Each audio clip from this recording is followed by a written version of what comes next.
Hello, good afternoon or almost afternoon, a minute to, I think. We're just waiting just a second for people to get in here, and thank you for recording this, Beth Kay. Oh, good. Laura Kenny's here. We can start. How are you doing today? I'm good. How are you? Good, good, good. We have other folks who are going to join us, but I think we should start and end on time because we're going to record this. So I'm fine with folks zooming in. Beth Kay, you can let them in or you don't have to have a waiting room. All right. So welcome to Friday. I'm Karen Simmons from the Community Foundation, and I hope you're joining in today to learn about fundraising, especially for 250 initiatives. We have Corinne Sylvia, who is half of Sylvia Carter. Carter got called away, so Sylvia's here to continue onward. And we will record the session plus send out the handouts and also have them online for people. So all kinds of good information. How about, since it's a small group now, we want to know who's who. Could we go around and introduce yourself and like what part of the county you're from and how much do you know, a lot or a little about 250? Because that will help us quickly overview 250 and go into the fundraising planning part. So I'm Karen Simmons, and in my spare time, I try to organize 250 events for Chester County. Ably held by Angela Scully, who's laughing, so you better unmute yourself and say hello. Hi, I'm Angela Scully. I'm working with the Chester County Community Foundation as an outreach officer and doing fundraising for Chester County 250. And Beth Kay is our marketing guru. Beth, you want to voice us here? Yeah, I'm Beth Krallis. I do the marketing and communications, so I know a lot about 250, and I work in Westchester, and I live over the line in Northern Delaware. And Laura, can you introduce yourself with your many hats? I'm Laura Kennedy. I am primarily the advancement manager for Founding Forward, which was formerly Freedom's Foundation at Valley Forge. We are in Valley Forge adjacent to the park. We do civic engagement and civic education initiatives, and we are planning to do a lot of stuff for the 250. So because I actually happen to be the only staff member who lives in Chester County, I have been voluntold to be the lead for all Chester County 250 things.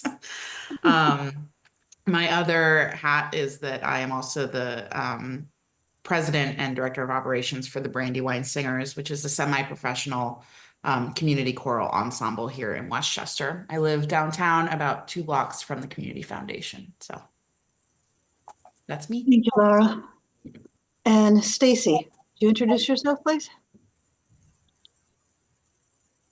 Hey there, I'm Stacy Ballard. I'm with Easttown Township, and the company that I work for is Ida Enterprises, which supports my habit of volunteering for crazy stuff like this. So we are Berwyn, Devon area, and working on a plan. So here we are. Hi, Yes, Stacy. It's Angela. I know, I see you. And Ida does heritage buildings. What is Ida? So Ida Enterprises is a privately owned family business. We are in the state development, management, and leasing business. So we are all women owned, we are family owned, and we're primarily in the main line. So we own shopping centers, office buildings, apartment buildings, a mobile home park, a little bit of everything. And our sweet spot is Wayne to, say, the Malvern Fraser area. Right. And we're heavily involved in the community through the veterans, through Rotary, through the business association, through, right now they're hanging Christmas lights. Like we do, we have a little bit of everything going on. Yeah, yeah. I'm glad you're here. Great, thank you. And Allie? Yes, hello. My name is Allie Kaczynski. I am the development coordinator for the Valley Forge Park Alliance. So Laura, we haven't met yet, but nice to meet you. I'm sure we'll be crossing paths. I essentially handle membership, fundraising, outreach, those sorts of things. So we are, and I'm also Chester County based, so the park kind of sits in 2 counties. So I'm in the Downingtown area, so I'm currently remote, and so I'm out there every other week when we have events and things, and we'll soon be in our new headquarters in the park, but we are just kind of gearing up. I'm pretty familiar though with the 250th, so. Yeah. You want Yeah. to talk about the new headquarters in the park? Because I don't think everybody really knows about that. Sure. So at its briefest, the Maurice Stevens House will be the Alliance's new headquarters. It is a historic building that's in the park. If you're familiar with Route 23 and the Washington Memorial Chapel, it sits directly across the street and downhill. And so that building is soon about to be, we're hoping early 2025, but that'll be a public cafe, our offices, programming space, and just kind of a community hub, which is really exciting. So we had a capital campaign that has officially reached its goal, and our construction starts because we've partnered with the park on that project. So the park's construction is wrapping up. Our part of the construction is beginning, and we're estimating being in there no later than mid-January. So keep your eyes peeled for that, but it's really exciting. We're eager to be in there. Great, great. Allie, Terry- we should talk after this and set a meeting to talk about the trail that we're hoping to build. Oh, awesome. Yeah. Yeah. Yeah. So just let me know. Good, good. Terry Dickinson. That's me. Hi, I'm Terry. I don't know a whole lot about this. I didn't get to go to the meeting in the summer. I was away, but I am the chairperson of East Fallowfield Township Parks and Rec and the Environmental Advisory Council. I'm the eternal volunteer. That's what happens when you retire. Yeah. I mean, we want to promote this as an activity in our park. So I'm just now learning. We do 8 to 11 free events every year in our park for people, and I thought this would be a good project to work with our historical commission and get a project going ready for 250. Sounds great. And Terry, we'd love to hook up more after it because we've been looking for East Fallowfield, so we found you. Great. Okay. Thank you. Dan Campbell, our architect here. Sir, good to see you again. Hello, I'm on the Historical Commission in Westtown Township, which we don't have a whole lot of historic sites, but we have a mansion from the 1890s that's our focus of our history, and it's a good location for presentation, so we hope to use that in the future. Right now, we're giving historical talks monthly in our township hall on Route 202, which is accessible and has plenty of parking and such. Tomorrow, we've invited our public to come and see the 250 PowerPoint that's been given out by the foundation, and Great. a little movie and so on. And you talk about the mansion, you're talking Oakbourne, right? Yes, Oakbourne Mansion. You guys had an incredible Westtown Family Day 2 weeks ago, and I have never seen Oakbourne look so vibrant. That whole, beautiful. Well, thank you. That's Thank something you. we came up with about 8 years ago, and it's been going well. Yeah. Excellent. Glad you're here. Thank you. And Cookie Washington, can you introduce yourself? Good afternoon, Cookie Washington. I'm with the Westchester branch of the NAACP. I live in the borough of Westchester, and I work at the Charles A. Melton Arts and Education Center.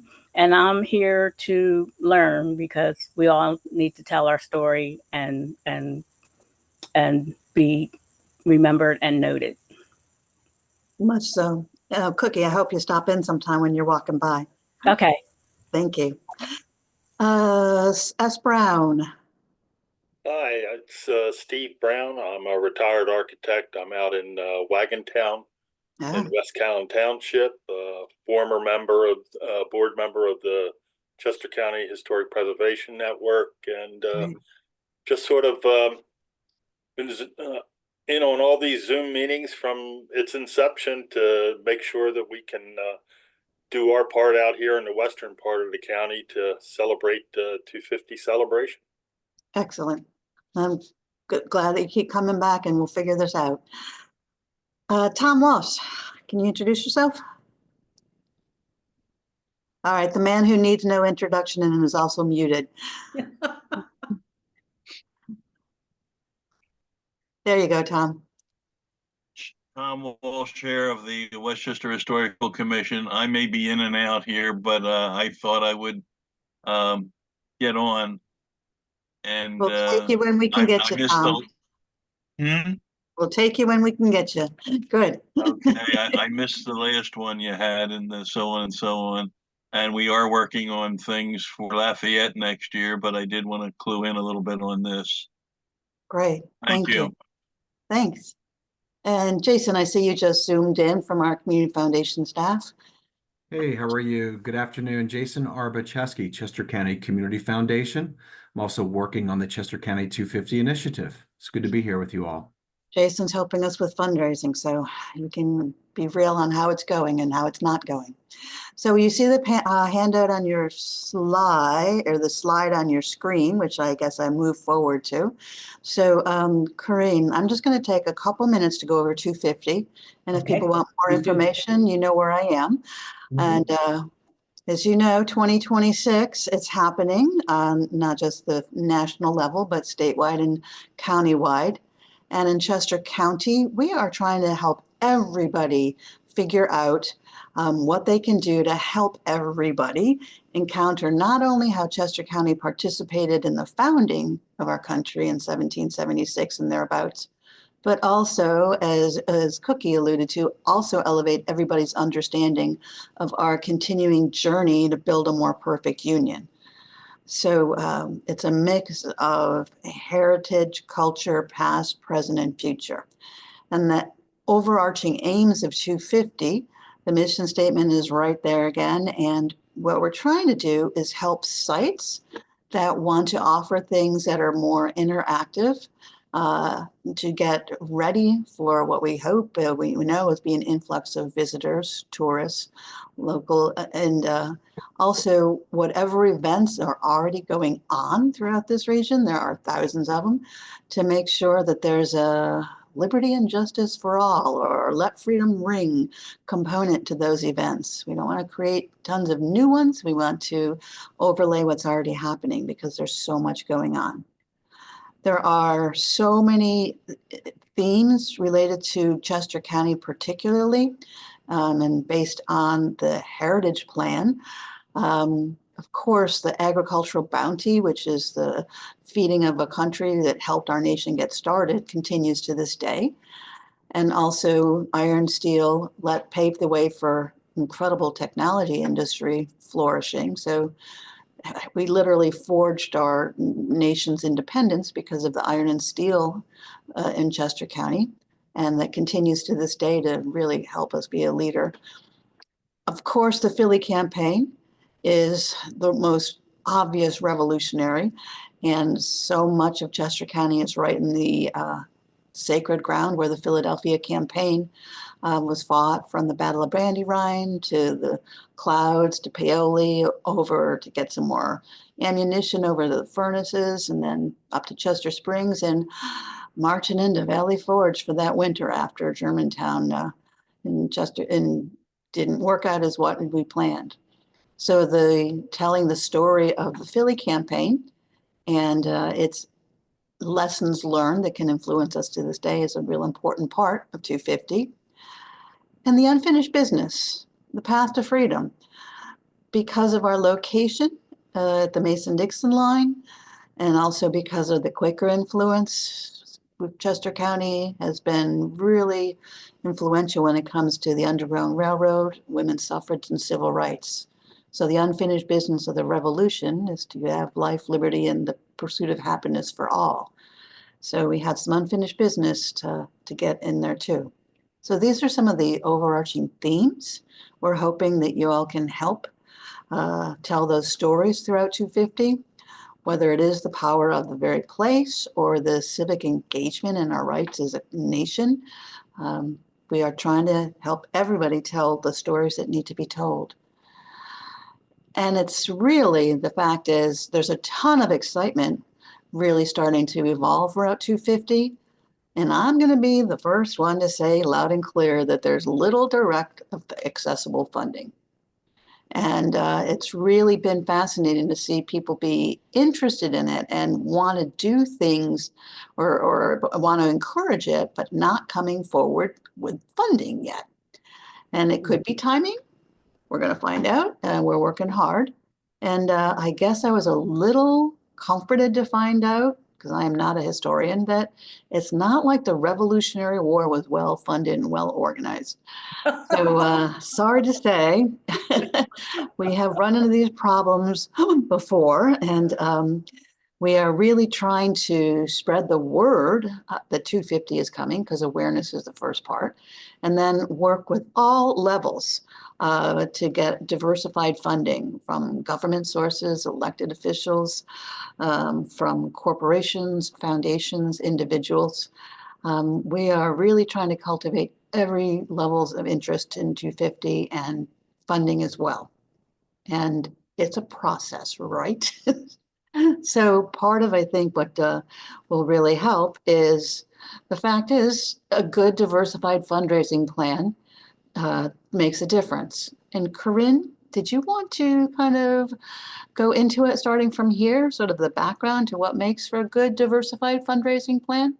Yes, I did. And I'd also encourage both you and Angela, as I present, I'm not the only arbiter of all information here. You two are on the ground doing this work. So if there are things that you want to add, please feel free to jump in, because I think more information is better than less.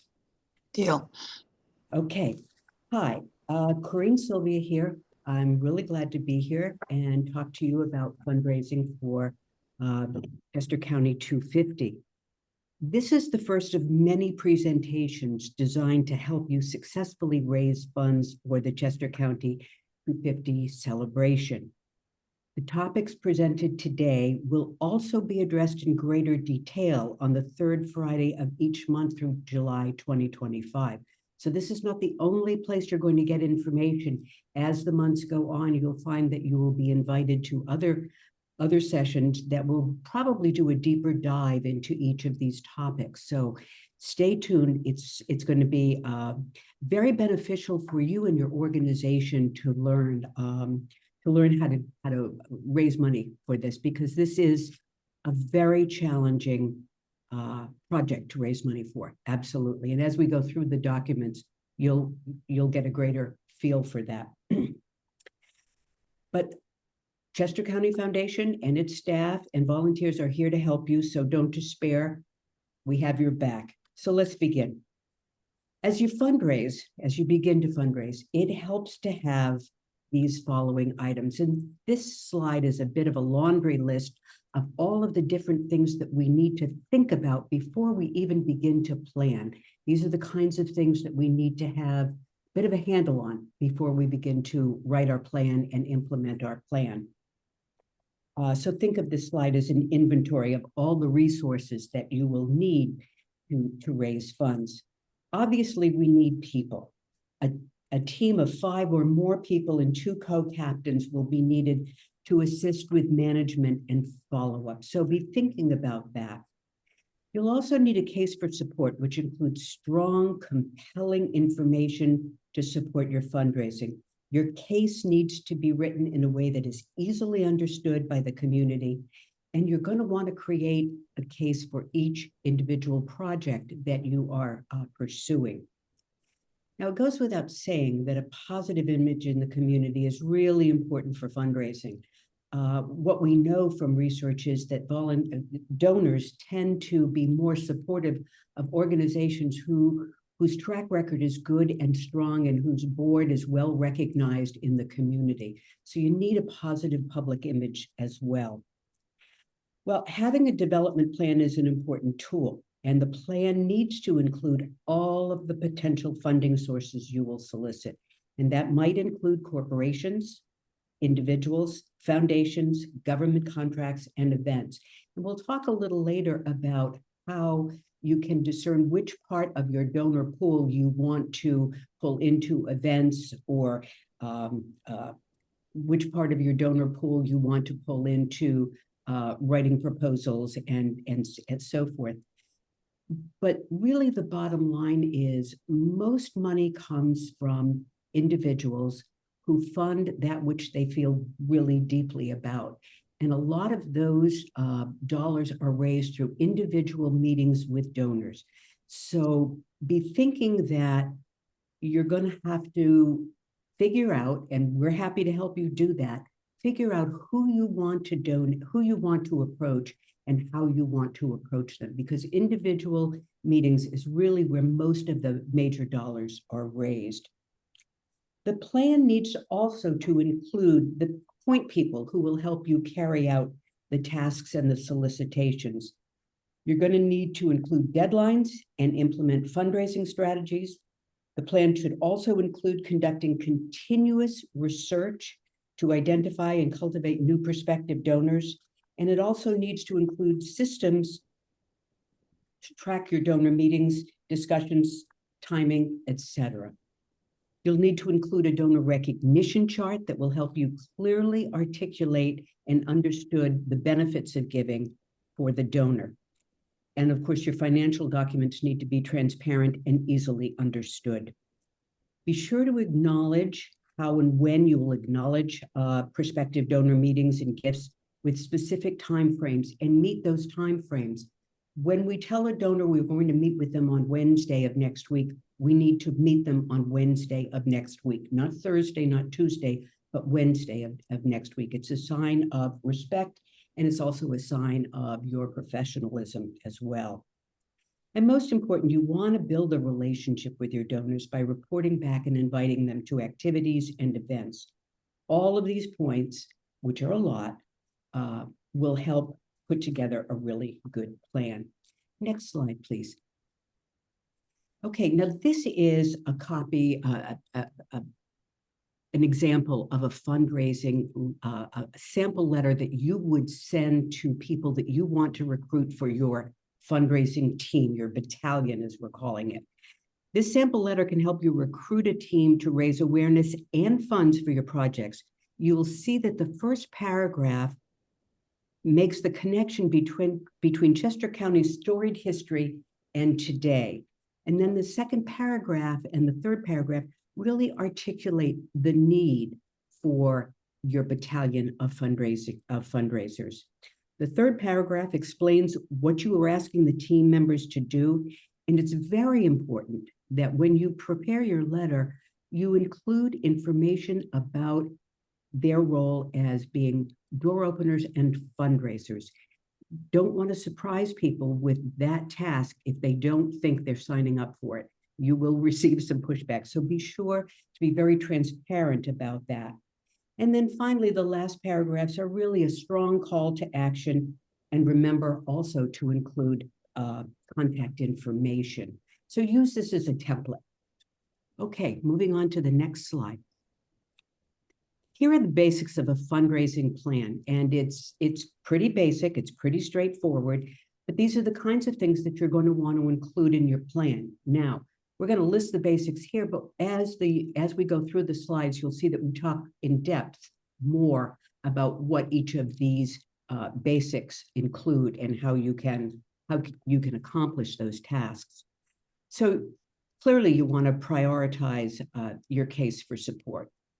Your case for donating. And it needs to be, as I've said earlier, persuasive and compelling and urgent. It needs to convey a sense of urgency so that the donor understands that we need to do this quickly. We need to do this now, not later. You want to clarify your case. Sorry, we just did that. You want to identify your target donor constituencies for each funding need, along with strategies to raise funds from each constituency. All of that will be compiled into a fundraising action plan, and we will use that to help gain volunteer commitment. Your plan's going to include what, who, timeframes, all of the pieces that a volunteer needs to be able to do their job well. You'll implement the plan, you'll check it, you'll evaluate it, and you'll update it as you move through the process. And there are two visuals at the bottom of this slide that show you what's involved in designing a process and how to develop a fundraising strategy. And they're in numerical order, and I won't go through them now, but I think you'll find them very helpful. The next 7 slides are going to take us step by step through the preliminaries of case development, target markets, and compiling your fundraising plan. So this is how to prioritize the funding needs and clarify the case. The first thing we need to do is clearly articulate what it is we are asking the donor to support. We need to use, as I've said before, strong, compelling, and urgent language so that it captures the donor's interest and it draws them in quickly and it engages them. You need to explain also what the need is to be met. Why? Why are we doing this? Why is it important? You also want to be able to calculate the plan, calculate your cost, benefits, and any other priorities or issues, and show clear evidence of support from others. And the reason we do this is because donors don't like to be the only one in. They like to know that there are other people working on this project that will help make this successful. So any other organization or individuals who are willing to lend their name to this, use that information as a leverage to engage your donors and let them know that they're not going to be alone. There's a whole team of people out there to do this. Decide for yourself how you will tell the donor what you need from him or her and how they fit into this project. And this is the point where you want to make it donor-centric. You want to really focus on the donor. You want to tell the donor what's in it for them. It might be meaningful involvement. It might be just simply participating. It might be recognition or anonymity. Some donors do not like to have their name out there. And also try to express the impact that their gift is going to make on the community. It's very important to do that. And explain how you will know that the goal has been accomplished. Are there any questions at this point or anything that Angela or Karen might like to add? I was A just lot to pack into 2 paragraphs. Yeah. Right? I think also what you're saying is so critical, because if you're letting your volunteer team know very clearly what they're going to be doing, and then you provide all of these things on this list, then it gives them the comfort level to go out and to do it. I think the thing that most people are afraid of is actually asking. And so with all of these things sort of as backup, as knowledge that you've absorbed, and it's easier to do that. You know, Angela, you said if you provide your volunteer, and I'm really envisioning with a lot of the groups that we're working with on helping raise 250 projects, these are the discussions the volunteer fundraising battalion, the team has to have together for a bit to understand. Correct. And I saw that happen with us when we started to do 250. It really took us a while to figure out exactly what the most compelling things would be and how to state them. And we had to have a lot of discussions back and forth in order to crystallize this. And we'll share some of that stuff with you because you can, you're going to modify it to meet your needs. Yeah, Very and then if Yeah. it's part of its whole, I heard the word yesterday, holistic. If it is that, then it's your ask is authentic and truly needed. Okay. You agree on what you're looking for, and you know how to say it. Yeah, exactly. Can I just Very make good. one other comment too? Yes. So this is something that we have with our Rotary Club when we're fundraising, is that you need to be clear about where that money is going and what it's going into. So if you're asking a corporation, sometimes they have a nonprofit component where they have a foundation that they're donating, but they typically have to donate to a 501c3. If you don't have a 501c3 available, then it comes out of a different pot that's more marketing. So banks run into that all the time, but you just have to be aware of that ahead of time so that you know how to answer the question. At least that's something that we run into with Rotary all the time. So if this is like a pot that's going into part of the township or whatever it is, you just need to be aware of that. Because if it's not a 501c3, it may be where the bucket, where the money has to come out of the bucket. So. Right. So there's got to be flexibility. You have to There know has to your be general parts flexibility. and you have to talk and figure it through. Mhm. Mm, Yeah. yeah.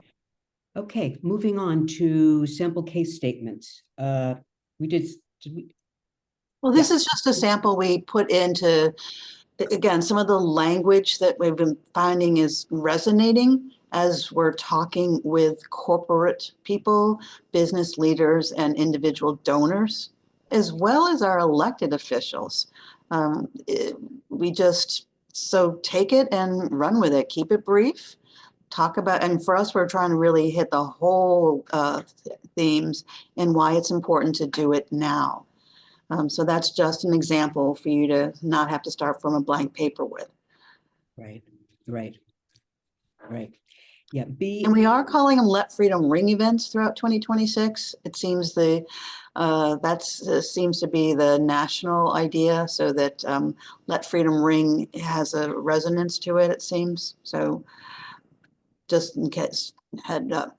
Oh, and Corinne, this was a chart you wanted about why individuals are so important. Oh yeah. Okay. This study is done every year by an organization, Giving USA, and it looks at how much money was raised the previous year through philanthropic contributions. Looks at where the donations came from and where the donations go. Now, remember when I said individuals are a large part of the donor population? Well, in 2023, 67% of donations came from individuals, 19% from foundations, 8% by bequest, and 7% from corporations. Sometimes when I present this to a group of people, they're amazed because they think corporations are the largest donors. Well, they're not. They're really not. Individuals are the largest group of donors. Now, where did the funding go? The largest organization, or the largest Field of organization interest. to which fund is religion, and it has been for years. That doesn't change. You'll see that in the next slide, you'll see that it's a little less presently. There you go, over time.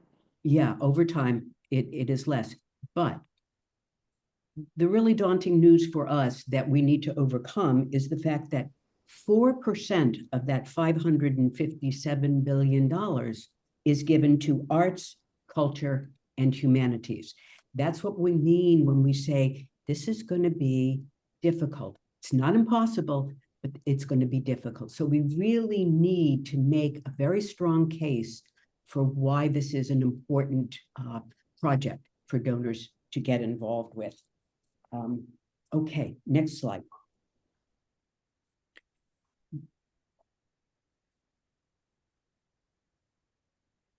Now, we talked about identifying target markets and approaches, and you're probably thinking, well, what's a target market? Well, a target market is taking a look at your donor pool and deciding where they are in terms of geography, age, income, wealth, psychographics, which is social statistics, social status, interests, and opinions, their closeness to the cause.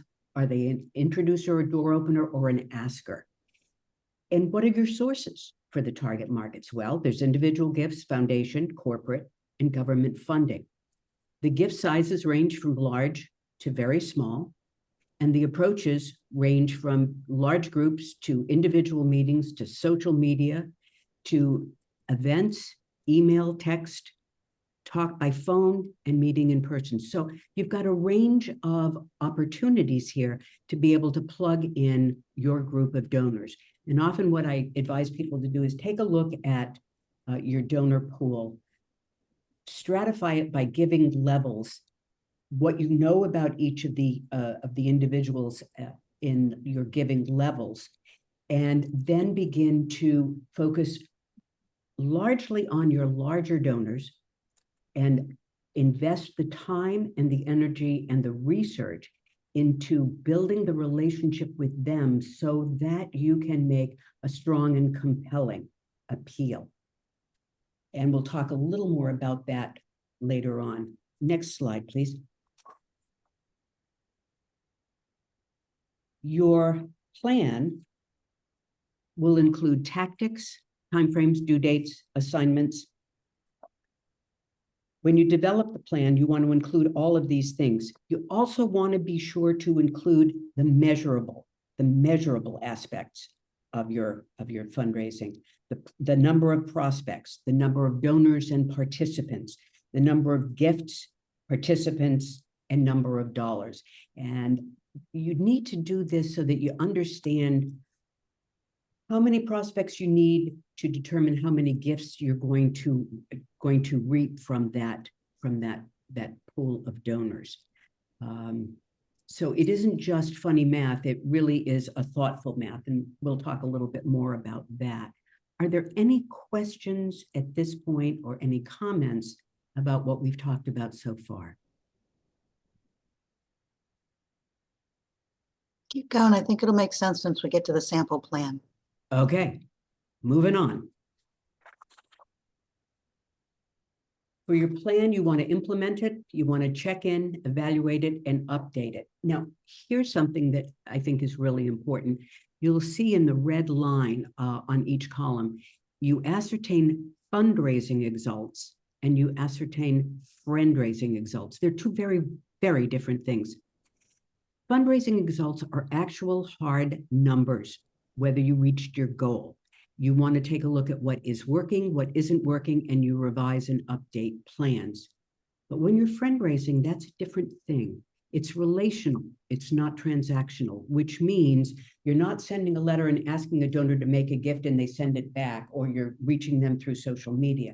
You're actually doing face-to-face. You're actually building a relationship with that pool of donors where you get to know who they are, what they're interested in, why they like your organization, what they're willing to fund.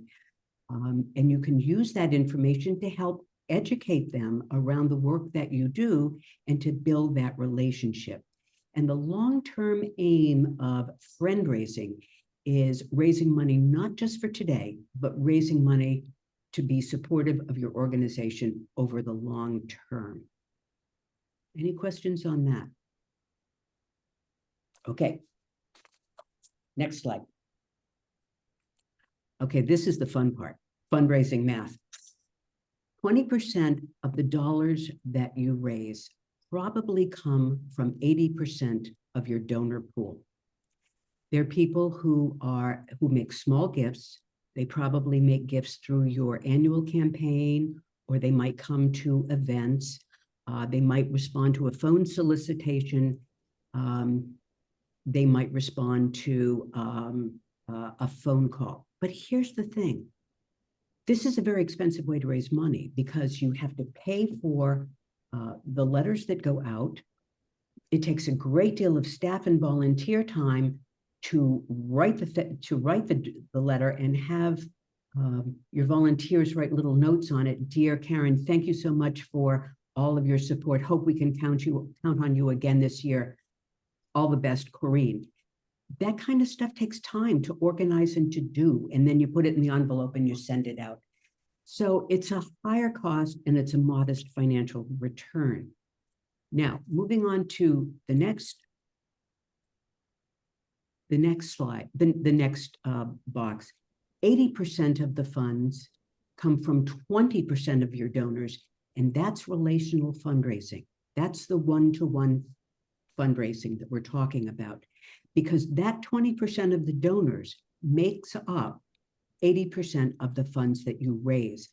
So in fundraising, one wants to devote the most attention, time, and energy to that which is going to be most successful. So what I'm suggesting here is that we spend a lot of time looking at building relationships and meeting individually with donors. It's one-to-one, it's relational, and it's probably going to reap 80% of your fundraising results. It has the highest impact, these major gifts. It requires less upfront cash. It's lowest cost and highest returns. And it's really the only way to obtain major gifts. So it takes time to, over time, as Angela has said, to cultivate authentic and trusting relationships, but it is well worth the time and energy that we put into that. Thoughts, questions? I was going to say, Yeah. but the 80-20 rule never changes. Right? It's always that true. Sorry. No, you're right. You're right.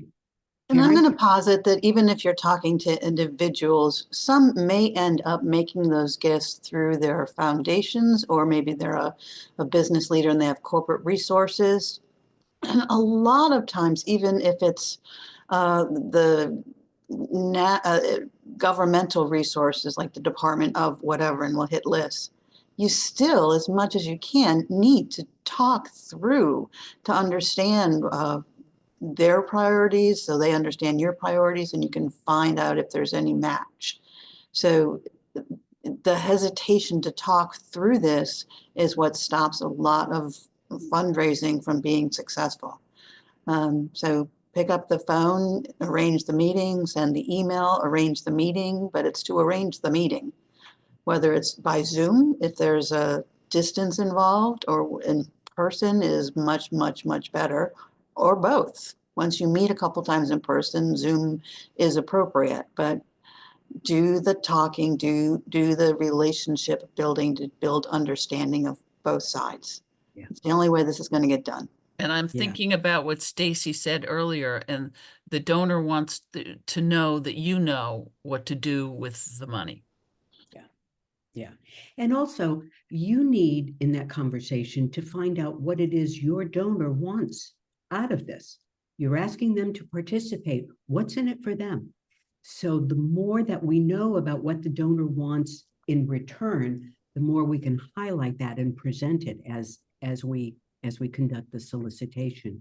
Any questions at all? Okay, next slide. I love this one. I'll do anything but ask for money. It's not very helpful. But there are many ways. There are many ways to engage individuals in fundraising, and it's not always about making the ask.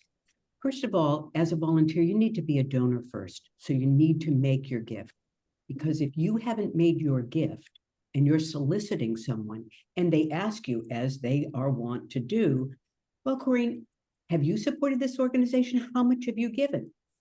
And if you respond with, well, I haven't made a gift yet, your credibility has decreased considerably. And the donor needs, the donor will have to think, well, she's part of the group's family. If she hasn't given, why should I give? So you need to make your donation first. That gives you important credibility. Volunteers can attend solicitation meetings to provide information and support without necessarily doing the ask. You can be there to support, you can be there to help tell the story. And I bet you over time, you'll get more comfortable making the ask. You can make introductions. Fundraising campaigns are successful not because there's so much, fundraising campaigns are not successful. That's what I'm trying to say. Because there's a lack of money. There's a lot of money out there. Fundraising campaigns are successful because there are enough people who know enough people to expand the universe of people out there making the ask and making introductions. So the more people you engage in this effort that you are trying to achieve, the more people involved, the more people you can reach, and the more people who are interested in your project, and the more people who are likely to be supportive. So as Karen said, open your mouth, have the conversation, get people involved, get them jazzed, make introductions, invite your friends to events, act as an ambassador, open doors. If you know someone that you think can be helpful, open that door to someone on your team who may be able to make a better pitch than you, but go with them and make that pitch together, because you have the relationship and they have the ability to make that ask in a comfortable way. Identify potential fundraising sources through your network. You must know people out there who will have an interest in this project. So reach out to them and draw them in. Okay, next slide. Keys to successful fundraising is a summary of key points that we want to include in our plan. We need a compelling purpose. stated in our case for support, that addresses personal needs and interests. This is about finding out what the donor is interested in and being able to address that. You want to include specific goals that will give people a clear understanding of what the donor is being asked to do. You need a solid plan for meeting those goals and completing the defined work. One that you can present very concisely, but will let that donor know this is a plan and it's a plan that's going to succeed. I was working with a nonprofit organization years ago, and they had a plan for blanketing the state of Pennsylvania with outreach to make their mission known and to invite people in. Their statewide plan cost $5,000. So I said to them, well, it's a great plan, but $5,000 is not going to support what it is you need to have done. So your plan needs to be realistic, is my point. Your plan needs to have the funding that's going to make it real. Don't shortcut your plan, the cost of your plan, because you think the donor won't fund it. Know that a donor is going to invest in a project that is well thought out, well planned, and has a good financial base for being successful. And finally, you want people to understand that their gift is going to have a meaningful impact. So you want to talk in terms of the community, you want to talk in terms of individuals, you want to talk in terms of the kind of difference that their gift is going to make. Meaningful cultivation and relationship development. We've talked so much about that, but it really, really is important. You need strong leadership to help figure out how you're going to manage the project, how you're going to get to the people that you want to get to, how you're going to communicate and engage people and encourage them to develop ownership in the project. You need to understand donors' motivations and frames of reference, where they're coming from and how they're looking at this. They're not seeing it the same way that we're seeing it. They're seeing it differently, and we need to understand what that is. Cultivation and solicitation stewardship has to be done by people who have already given, because it gives a level of authority and credibility to what you're doing. And once you've done that, don't be afraid to ask others to give and to get involved. It makes a huge difference. We mentioned earlier that you need evidence of other support. So be sure and talk about the other organizations you're partnering with, the organizations that are providing oversight on this project, the number of people who are involved. Make sure that you're able to really pull together that network and explain to it concisely, so that the donor understands this is a community event. This involves all of us to get involved. So obviously, opportunities for recognition are really important. I mean, donors give for all kinds of reasons, but we do know that donors like to have some kind of visibility, some kind of what's in it for me. So be thinking about what is in it for the donor with each of your projects. And of course, one of those would be an avenue for meaningful participation in a project that is going to impact the entire community for years on end. So be thinking about those kinds of things. Okay. Can I add one other thing to this too?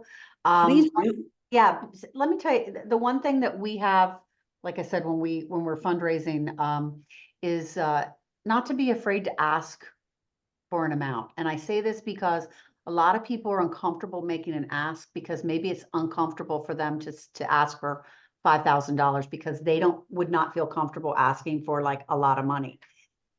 You cannot ask based on your own comfort level. You have to know that there are donors that will be very generous, and exactly what you said, they have their own reasons for doing it. But if you've donated your $100, that's okay. But don't be afraid to ask for 500 or 1,000 or 5,000, because those people, there are people that are very comfortable with that number. They're not afraid of that number.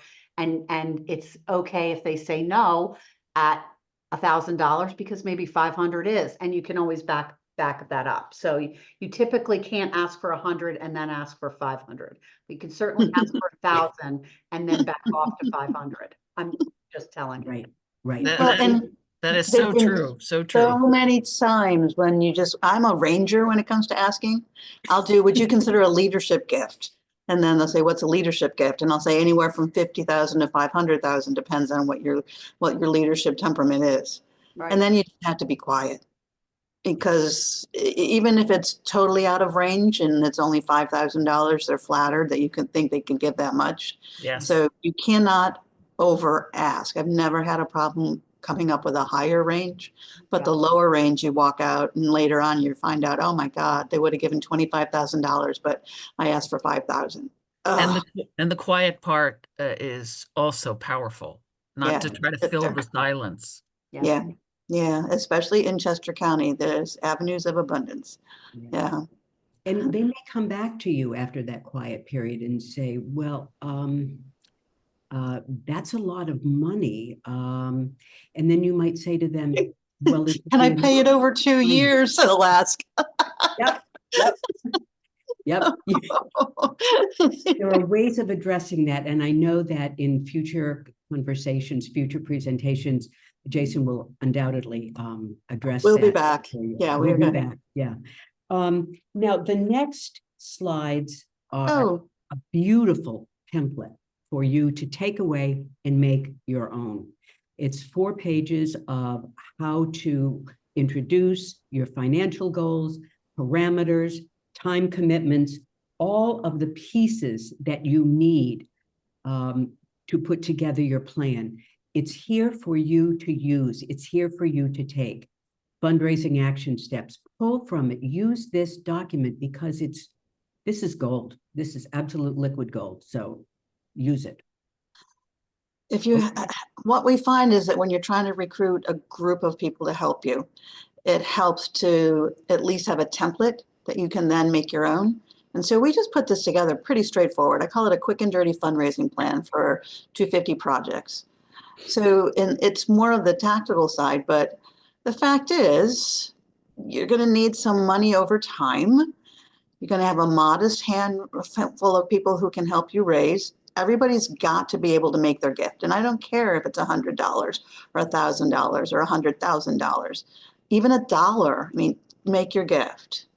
And it's got to really be, you're going to need, I think 250 is only a year and a few months away. So 2026 is on the horizon. A couple of hours a week just to help figure out who should be approached and to help coordinate a little bit and get some of the emails out and phone calls. And then just to get together and say, okay, what happened, what worked, what didn't, so that you can be constantly learning. And again, this is the fundraising math in a sense that Corinne alluded to. You can see when you look at it that you're going to get individuals to give small, medium, and large gifts from their own source of money or from their business or their corporation. And that's going to be most of your money right there. Everybody wants to start with the direct mail or the email or the special events. And that is such a tiny, tiny amount of money most organizations and groups raise. And the fact is, federal government officials, as well as offices of the government, will have appropriations that come out in budgets, as well as state grants and contracts. You should start to apply now, knowing it's going to take at least a year to get an answer. And that way you can at least say, as you're working up here with the individuals and the corporations, yes, we have applied for the blah, blah, blah contract, or we've worked with our elected official and we're hopeful, but you can't bank on that now because there's so many other priorities out there and we haven't been able to loosen up the purse strings in the way that we really thought. We are not stopping by any means, but it's not as forthcoming as everybody had hoped. So we're going to keep going on this in this hopes that we can make regrants throughout the region, but we also are encouraging do this part as well. because we're doing this as well and trying to help on a local level. So I just put that together so we are willing to come on out and help groups that are doing fundraising for 250 projects get together and learn more about it, and to help support making the pitch and the ask. So this is just a quick and dirty fundraising plan, so you have some place to start. And again, it'll be sent out so that you can just cut and paste and then make it your own. Okay. It's going to come soon. 250 is on the way, and it's all through 2026. And then, of course, we know through 27 with 9/11, 77, and the March and winter of, December 27 and 8. So we've got a long way to go and a lot of projects underway. I just wanted to leave you with that and let you talk some more to Corinne and whomever else and have some discussion, knowing that we have many more sessions and we will be more than happy to come out and work individually with your groups to help get this rolling. Does that help for today? Corinne, Angela, I'm going to leave you with the group. I'm going to zoom out to my other. So Thank you, Karen. thank you very much, everybody. Keep going onward, all right? Okay. Yes, ma'am. Discussion. Shall I leave it at Beth K, you can take over the slides or no? You just want to do the Q&A with the screen? Should I get out of the slides? Yeah, if you stop sharing, I'll pull something up if necessary. Okay, there you go. Onward. Thank you. Okay. Questions, thoughts, ideas? I will just say one thing and Jason can also Michelle that she's running late. back up on this, is that what we find is that people think it's a one and done donation, meaning 2026 is it. When we say, come back to them and say 2026 is just the start. Yeah. Because we're looking to build legacy and use tourism, heritage tourism in particular, as an economic driver. That seems to be something that a donor responds to. What Angela is referring to is sort of when she and I started working together on this several months ago, is that on the corporate side, a lot of corporations or corporate leaders were saying, well, is this sort of like a once and done sort of situation? And I sort of feel like as though that's sort of like a loaded question, but a lot of times we'll say, no, this will continue on well past July 2026 for a lot of these projects. So I think that gives them some type of security in terms of, their grant or their corporate gift really helping, not just a once and done situation. It's not transactional. And that kind of helps us guide the relationship and the conversation as we keep going there. So that's a good point, Angela. I watched Donna, can't remember her last name, give a presentation on the state of historic organizations in our region. And one of the things that was so daunting about it was the need for things like visitor amenities, up-to-date facilities, things that we all take for granted that smaller organizations they don't have the funding for. And these are repositories of our history, of our past.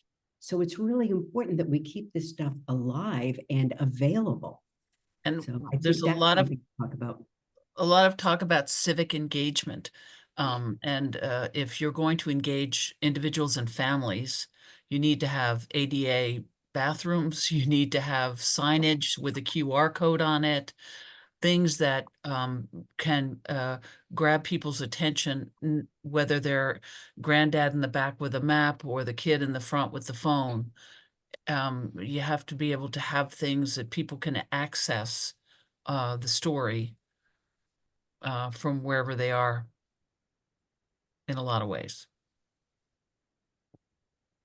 A perspective from my point of view as a background fundraiser for the last, almost 20 years doing this, is that, most of the presentation today talked about, major gifts, annual gifts, but I do always, I'm an ambassador for this, but a planned gift is something that, certainly can't be counted, in your financials today, as you talk to your CFOs and your directors of finance. But it's a way of sort of getting your donors or your prospects involved on this, what they call a philanthropic learning curve. So basically, getting the donor to kind of be involved with the organization in the beginning. And then, of course, the relationship gets to the point you really want them to make a planned gift or a blended gift, where it's a major gift and a planned gift together. So always remember in your mind, in your conversations with donors, don't be afraid to sort of probe and ask questions about in your relationship with them about, what does life mean to them? What does the organization mean to them? How are they so connected and trusted to your organization? And that could be an opening for maybe a planned gift later that you can ask for. And don't be afraid to ask. I'm going to talk about that next month at our seminar, in terms of just kind of providing some ways you can kind of get past that barrier. I think they call it the imposter syndrome, where something's telling you can't ask someone for money. Yes, you can, and you can do it really well, as long as you're prepared for it. There's something I didn't mention that I think is important, is that there's a generational difference between among your donor population. There are the older folks, and they probably don't respond real well to texts or social media. They're going to expect a letter or a phone call or a visit. So be aware of the generational differences too when you approach your donors, and think through what would be the best way to reach them. What is it that will respond with them, resonate with them? Don't send a Venmo link. Definitely not. Yeah. Okay. Anything else? Thank you all so much for coming. This was great fun. And we're here to help you. So if you have questions, get back to the Community Foundation, go to these other programs. Beth has my contact information. Give me a call. I'm happy to talk you through whatever problems you may have. It would be my pleasure to be of help. Okay. Thank you all so much.